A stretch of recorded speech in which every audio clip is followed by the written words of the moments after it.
so guys हाम्रो चाहिँ आज खाजा यस्तो छ चट्टा लाएर चाउचाउ आँप चाउचाउ अनि यता चिउरा चाउचाउ हो अनि यो चाहिँ आँप नुन खुर्सानी चट्टा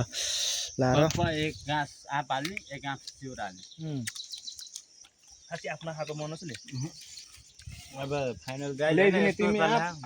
लिएर आउने म होइन आँप चाहिँ यो विधि हो खाइसक्नु पर्छ केटा नुन लिएर आउँला उता गएर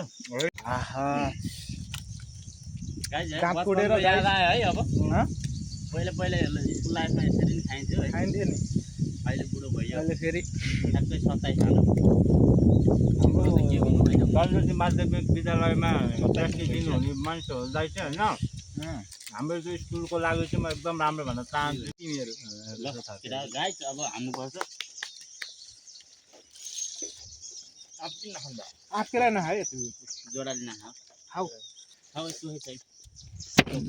यो विधि आँप छ यार लोभै लाग्दो बेलुका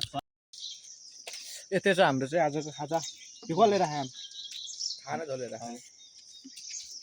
पानीको कम बब्बाल छ यार आँप चाहिँ तर आँप बब्बाल छ बब्बाल